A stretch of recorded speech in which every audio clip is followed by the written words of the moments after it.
It's done. Connor McDavid! It's not real! The goal of the year? Panarin! Part of the past. The celebrations? Forgotten. The history? Vegas Golden Knights! History. We're back to a blank slate. Clean ice. All that matters now is what happens next. The Stanley Cup Playoffs. Eastern Conference Final begins Wednesday. With threats to our nation waiting around every corner, adaptability is more important than ever. When conditions change without notice, quick strategic thinking is crucial. And with obstacles consistently impending, determination is essential in overcoming them. It's this willingness, decisiveness, and resilience that sets Marines apart. With our fighting spirit, we don't just fight battles, we win them. Marines are the constant our nation counts on to fight the unknown. And through adaptable problem solving, we do just that. Learn more at Marines.com. Hey, what's going on, Giants and Jets fans? Welcome to the latest episode of our Talk is Cheap Giants and Jets podcast from NJ Advanced Media, the Star Ledger, and NJ.com. Daryl Slater here. Andy Vasquez will join me in a minute. It's Tuesday evening, May 21st. So right now, the Jets and Giants have wrapped up 2 organized team activities practices.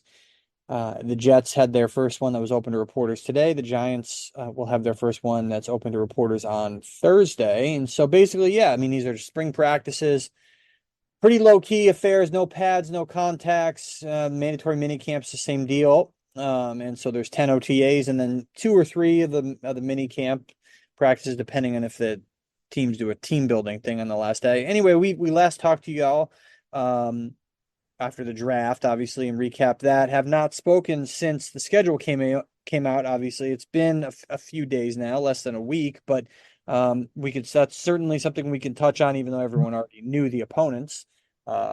Just the order of games and how many primetime games you get and all that good stuff. And then also we'll touch some on the storylines here in spring practices, as we'll just call them, for looping together these 2 sets of things, OTAs and minicamp, for both the Jets and Giants. So with that, we bring in Andy. How you doing? Good, man. How's everything going for you? It's one step closer to games that matter. Yeah, exactly. So it's, these are a nice little appetizer to training camp, which of course is late July. And I think everyone really got, and we'll start, and we don't have to dwell on it too much. We'll start with the schedule stuff, because I think everyone really got really excited about, the season when that came out. I think that the mini camp stuff doesn't really, in the OTAs, doesn't really necessarily move the needle quite as much as people seeing the schedule, right? And then seeing how, real football feels. And so the Giants, I think I'll give you the broad brush takeaways. I think for me with the Giants here, they open with Vikings, Commanders. Okay, 2 manageable games there. Could be a couple rookie quarterbacks. The JJ McCarthy storyline will be interesting. And then they go at Cleveland versus Dallas, at Seattle versus Cincinnati versus the Eagles, and then to Pittsburgh. And those 6 games are super tough, some tougher than others, but that will be a real big challenge, I think, for the Giants. Those 6 games after the first 2, before they host Washington on the 3rd of November. It'll be really fascinating to see what their record is at that point. On November 10th, of course, they go to Munich, which will be a really awesome trip for those making it, to play the Panthers, who are terrible. They should win that game, and then they have their bye week. So at that point, you have to wonder what the Giants' record will be. And certainly coming out of Pittsburgh on October the 28th, what will this team be? Could they be 2-6 with 6 straight losses? I think it's, certainly possible. You don't have to really assess the back half of the schedule. Coming out of the bye, it's home against Tampa, at Dallas on Thanksgiving, home New Orleans, home Baltimore, at Atlanta, home Indy, and then at Philadelphia to finish the season. But I think that stretch there from week 3 to week 8 for the Giants, September 22 to October 28, will make or break their season. I mean, we talk about this team, the Giants, really surged out of the gate in 2022, and that sustained them for a little bit of a late season lull. Last season, they were toast. I mean, they were done at 1-5. And so they need to be able to avoid that. Obviously, Brian Dable on the hot seat, all that stuff. And then we'll get into the Daniel Jones storyline about what happens if, they're circling the drain and he's not playing well. But that's my without going game by game and picks. We did our game by game picks. You guys can find them on the NJ.com/Giants, NJ.com/Jets. But that's to me the most interesting takeaway for the Giants, which is somewhat manageable start first 2 games. Next 6, man, quite a gauntlet. Some tougher than others. I mean, the Steelers aren't great, but they got to go. The Giants have to go there play on a Monday night. But some of those other ones, Bengals, Eagles, Cowboys, Browns, some tough, really tough games in there. As for the Jets, Andy, what are your broad brush takeaways from what is a very prime time heavy schedule early on?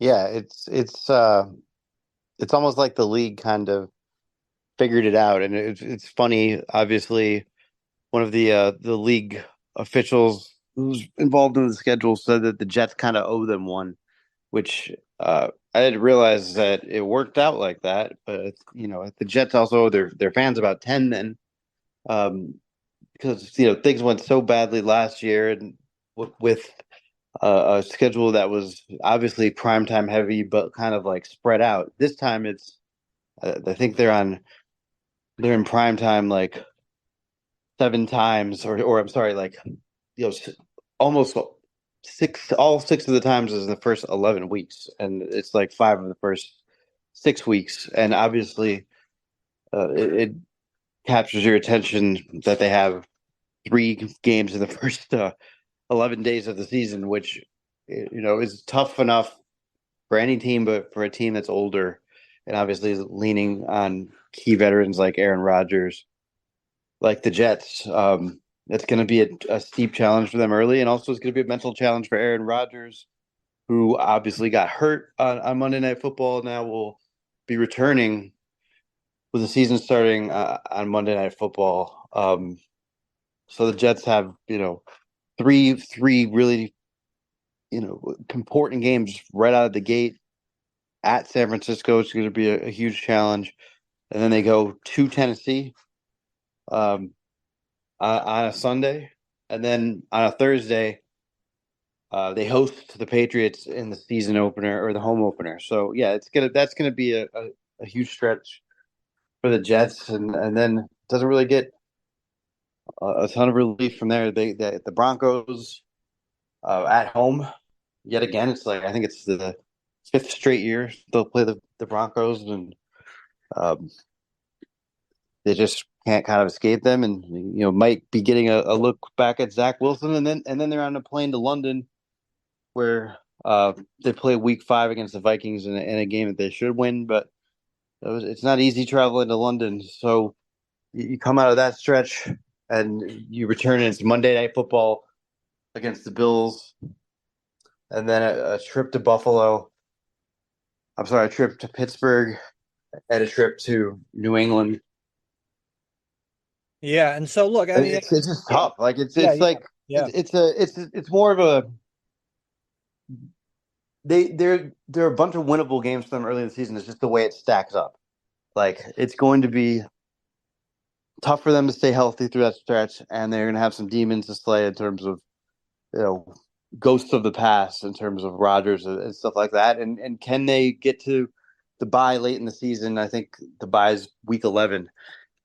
If the Jets can get there at above 500, it's a tough finish, but with the game back-to-back games in Florida against the Dolphins and Jags, and then the Rams, Bills, and Dolphins, those are 5 really tough games to end the season. But they can get to that bye above 500. I think they're going to have a very good chance and will probably end this playoff list streak finally after 13 seasons, which is a franchise worst, and obviously the worst in the NFL right now. So there's a lot of opportunity for them, but it's not going to be easy.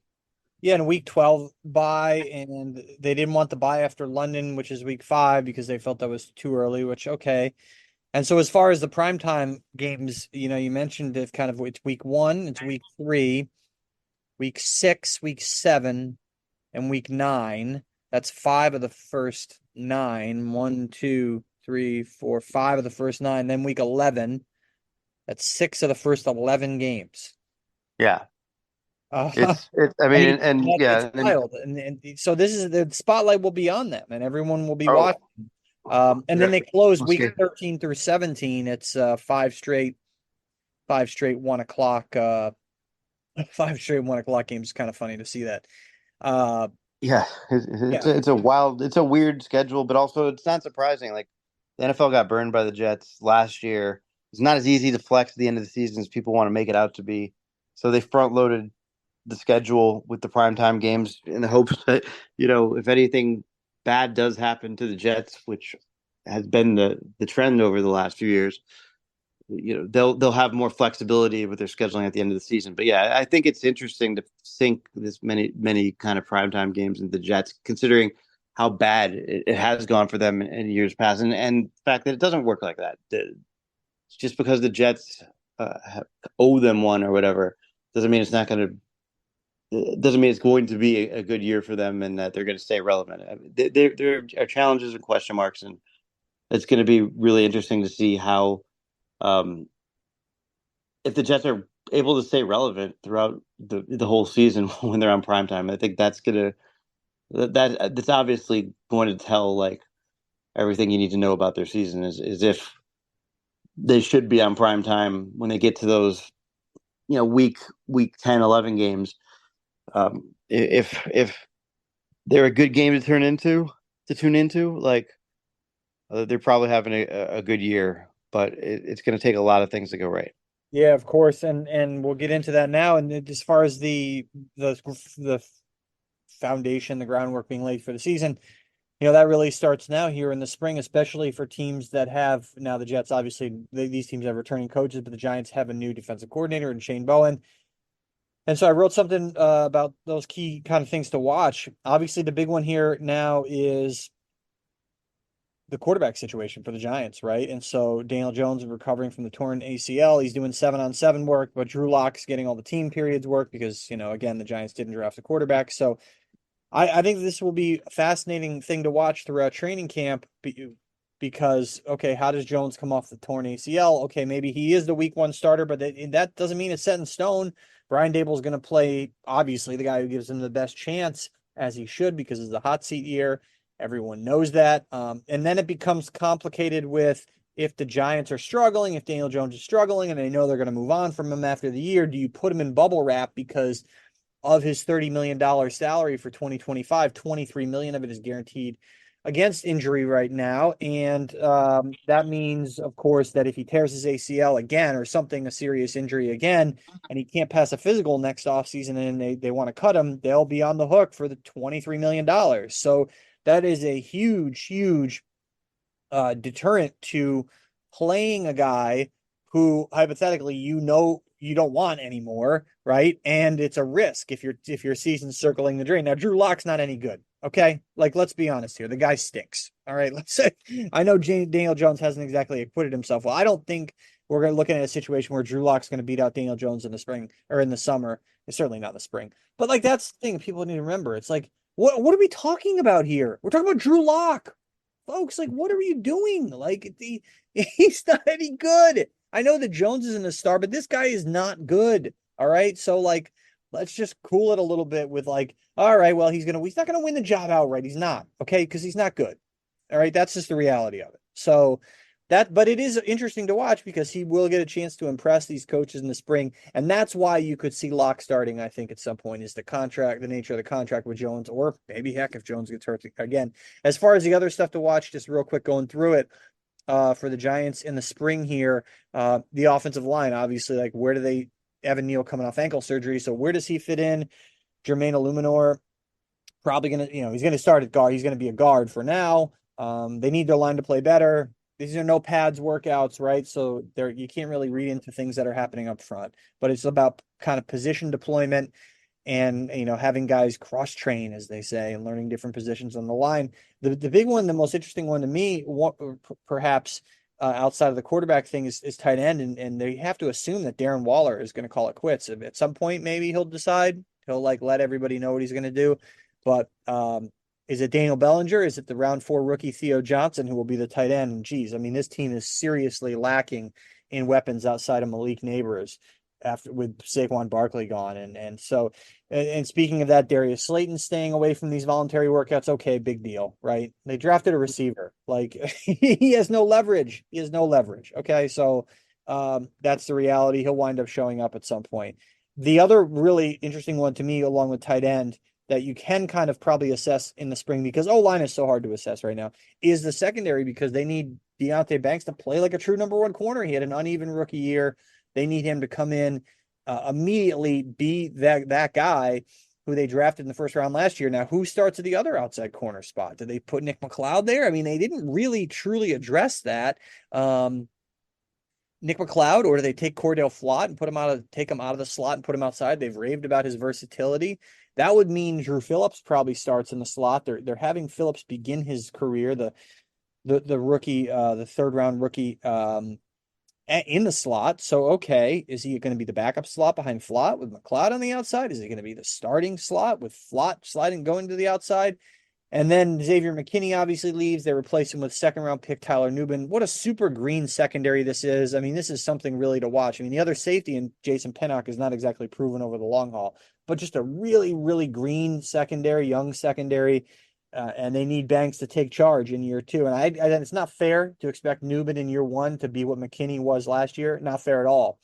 But he needs to produce. And hanging over all this is the fact that they do have a new defensive coordinator in Shane Bowen. So those are the broad brush to me storylines for the Giants in the spring. And before we get into Jets stuff that you'll be watching throughout the spring, give me your thoughts on what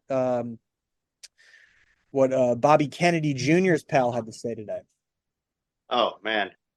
Well, yeah, it's certainly been an interesting offseason for Aaron Rodgers, and all kind of framed around, the Jets claimed or tried for a while to claim like they were going to be flying under the radar this year with lower expectations.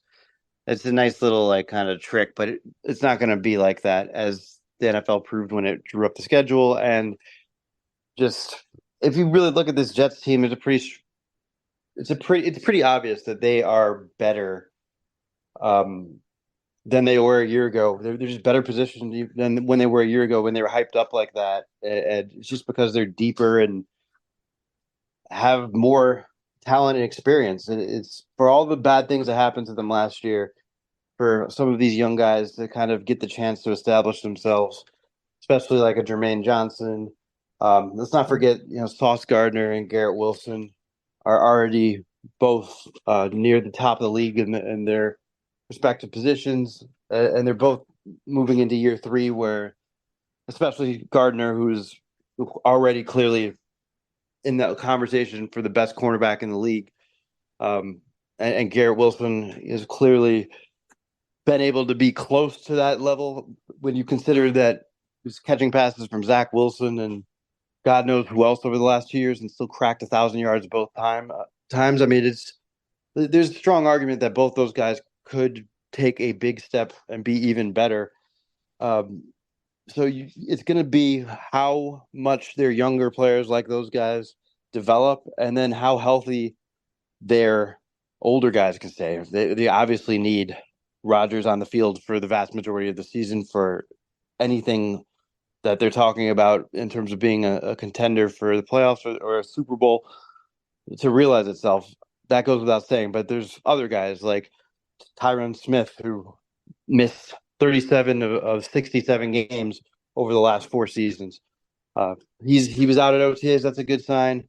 But obviously, it's going to take a lot more than him being out there for OTAs. You have to be out there. He's going to have to play 13, 14 games for it to work. They're going to need to get a bunch of games out of Morgan Moses, who's coming off a torn pec in his mid-30s and isn't ready to practice yet. That goes on and on. Elijah Vera Tucker. It's all these question marks, all these what ifs. So they have the talent for the first time. I mean, they have the depth, but like it's all the depth and all the moves they made, like adding Mike Williams at wide receiver. He tore his ACL last September, and there's question marks attached to them. So while they have the talent, it's like so many things also have to go right. That, yeah, maybe they have more of a path than they did last year, but it's still, that's going to be the issue. Like, are they going to be able to put it all together? And let's not forget, it didn't exactly have a great season last year with Nathaniel Hackett, who's still calling the plays, and he needs to figure it out right away. And this is an offense that's going to need live reps on the field to probably figure it out, especially with Rodgers doing so much in the line of scrimmage.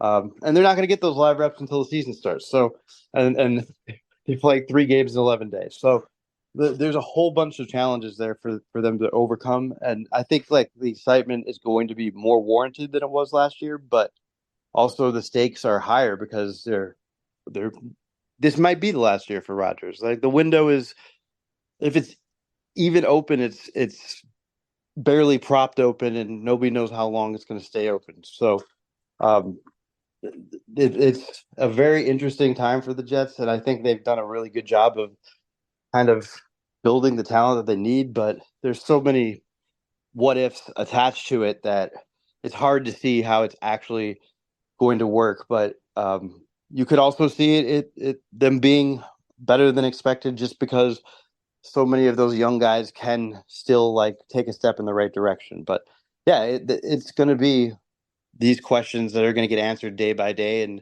with the Jets, you're not going to know much until they play games that matter. And Yeah. it's going to be how do they navigate the nonsense between now and then? Do they learn from last year, and do they, you know, kind of do a better job of saying keeping their eye on the ball, or is it going to be the same old, Jet stuff? And that's going to be what's interesting to see. And that's how all these guys. Rodgers said it today best. He said, if I don't play up to my potential, uh, I'm going to be gone, and we're all going to be gone. And that's true every year, he says, but it's especially true this year. And that's the thing. Like like for guys like Hackett, especially, like the Jets can't afford, Rodgers can't afford like his legacy in a lot of ways, like hinging on this. And if Hackett struggles early in the season, Rodgers loves him, but Rodgers loves Rodgers too, and he's going to be interested in his legacy, and he's not going to let Nathaniel Hackett kind of take that down. So I think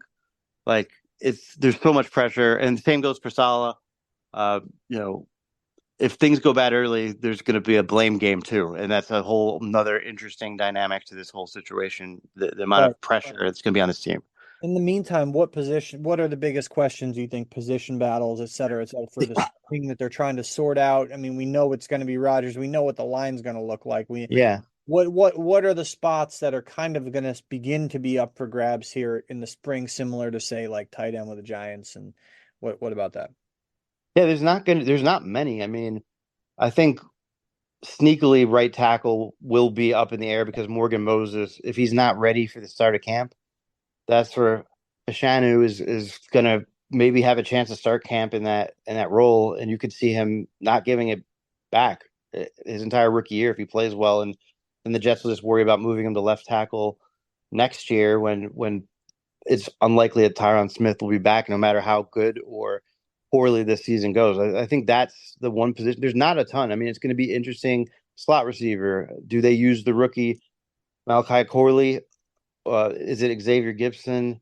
I think we know, that Garrett Wilson and Mike Williams are going to be the top outside receiving options. But is Williams going to be 100% and early in the season, and then backup we know Brees Hall's the running back. He's going to be the bell cow. Um, Robert Sala's words, not mine. I've never used that term before in my life, and I don't know why I did just now, but he's going to be the guy. And then it's going to be is Izzy Abanikanda going to be able to earn a role, or the Jets drafted 2 rookies, kind of a wake up call for him. 2 guys who run with power. They're going to all be fighting for reps. That'll be fascinating to watch.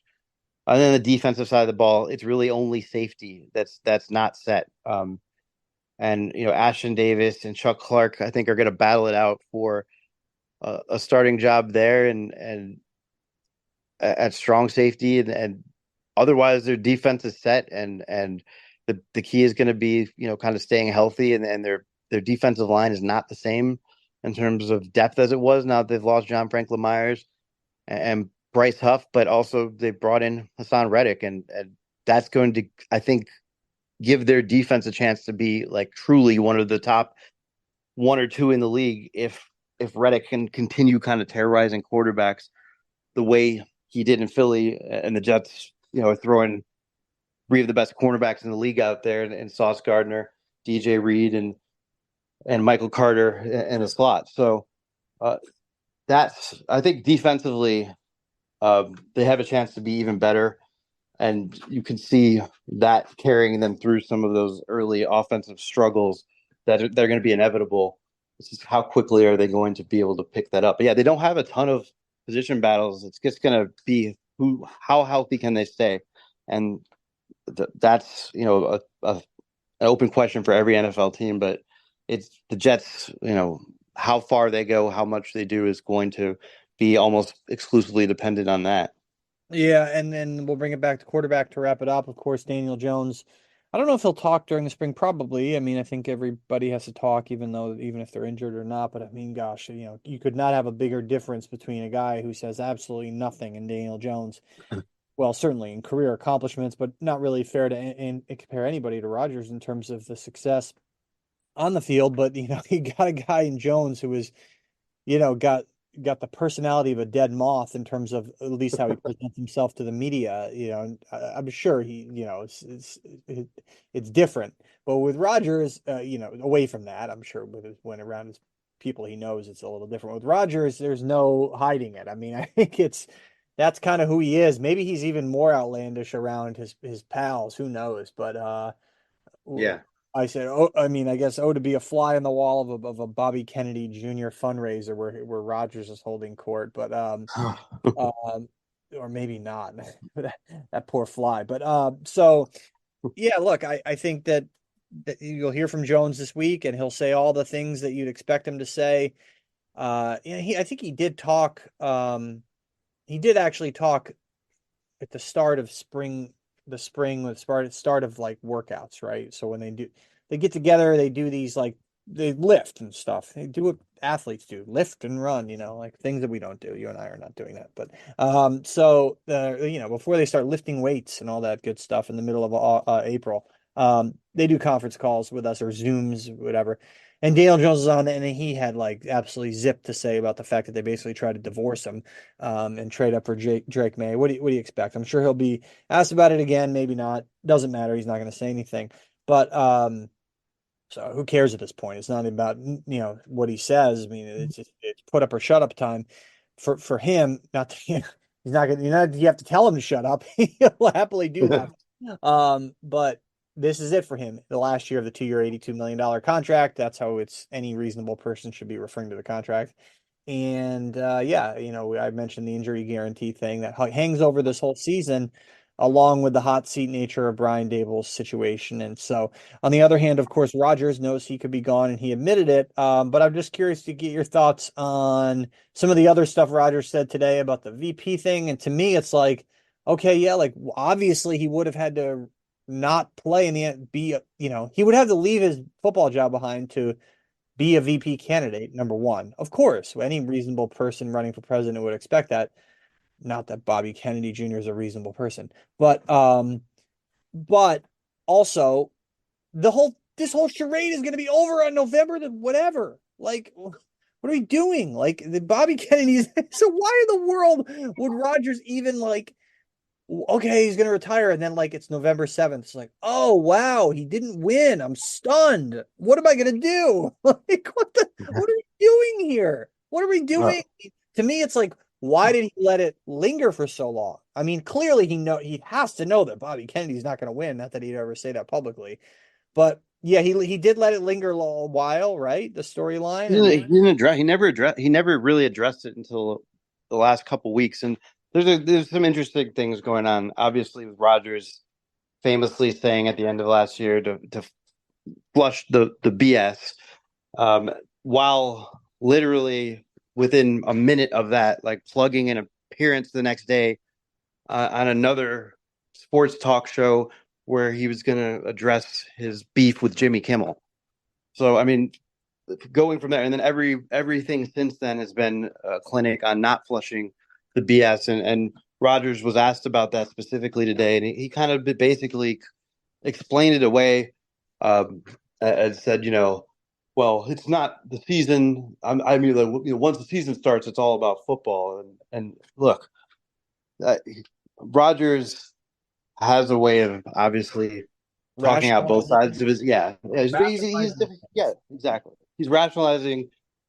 He wants to basically like lecture his teammates on what they need to do to be successful, and also be able to kind of say what he wants whenever he wants. And Have look, it both ways. He wants to yeah, have yeah, exactly. It is hypocritical, and look, I'm not saying Aaron Rodgers doesn't have a right to whatever his opinions are. I'm not saying he doesn't have a right to. He kind of touched on this in his answer, saying, that he's wants to defend himself against people who have already judged him and are framing their opinions on him based on how he felt about the vaccine. And it's true, there are people who are going to not really be able to hear anything he says because they're so hung up on that. And sure, he's allowed to defend himself from that. He's allowed to have whatever opinion he wants to have. Nobody's saying that he shouldn't talk about it, but you can't like claim to be a leader of this team and tell everybody to lock in and then just be like, well, I'm locked in when the season starts. Like, okay, so first of all, there's an election this fall. Like, so is the election never going to come up during the season now that you've been so closely linked to it? And also, if you're leading these young guys, uh, are they going to be able to compartmentalize things as well as you are in year 19 of your career? And they're watching every move you make. Good point. Yeah. As a leader. And ultimately, I'm not saying Rodgers doesn't have the right to do all this stuff, but you can't, claim to be this leader and teammate. And he has credibility as a teammate just on who he is, but you can't say all that stuff and then be like, well, I'm following it too, but on technicalities, like while I'm at the building, during the off season, it doesn't count. Like I could say whatever I want. It doesn't stand up. Like, dude, Aaron Rodgers is clearly not going to fade quietly into the sunset after his career. He's going to have plenty of time after this year or next year to talk about all this stuff. Like right now, just follow your own advice, flush the BS for the next year or two, however long you're here. This window is open, and focus on doing this remarkable thing that nobody has ever been able to do, which is turn the Jets from chumps into contenders and be a 40-year-old quarterback who comes back from Achilles surgery and lights it up. Like, let's just stop talking about all the other stuff and focus on that right now. You owe it to your teammates, you owe it to yourself and your legacy, and you can deal with all the other nonsense later. Again, I don't agree with Rodgers and his opinions. He has the right to them, but like you can't claim to be this leader and lecture your teammates about what it takes to be a winner, and then not even follow your own advice. It's a bad look. It's hypocritical, and again, he has a right to all his opinions, even if I don't agree with them.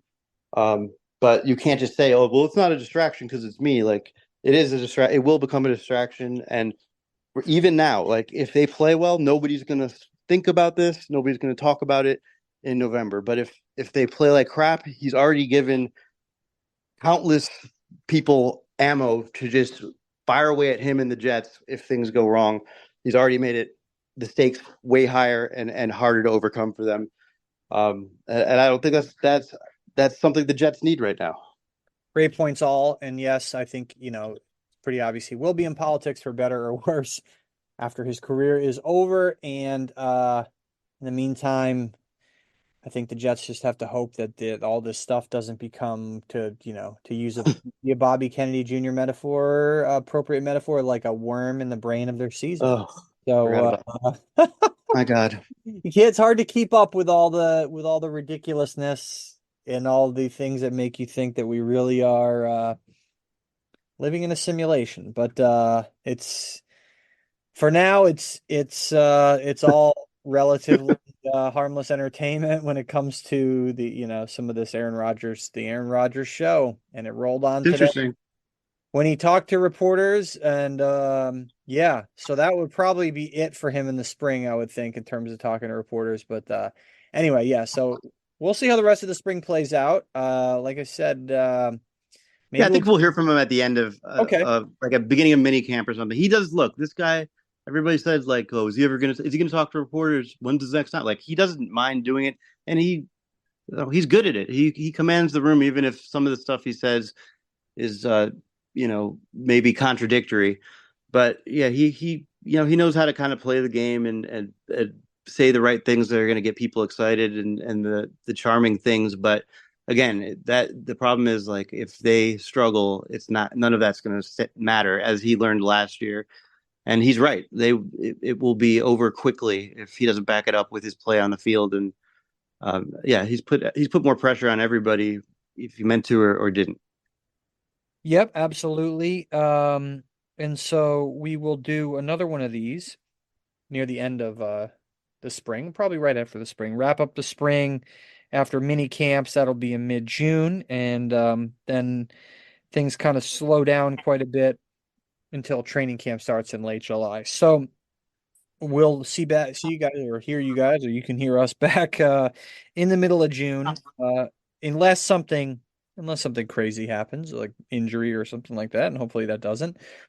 But yeah, that's where we'll leave things for now, and we appreciate everybody listening. And in a few weeks, we'll be back with you, a couple weeks, less than a month. And in the meantime, NJ.com/Giants, as always, NJ.com/Jets. Be sure to like, rate, review, subscribe. And thank you everybody for listening. We appreciate it. And thank you everyone for reading and checking out our stuff. And be sure to keep doing that. And we'll have plenty of stuff from throughout the spring. And again, we'll have observations, et cetera, from these practices. Obviously, take it with a grain of salt, shorts and t-shirts, but it's football, right? So it's to some degree, and it'll be interesting to see guys out there at least doing something. So we will talk to you all soon.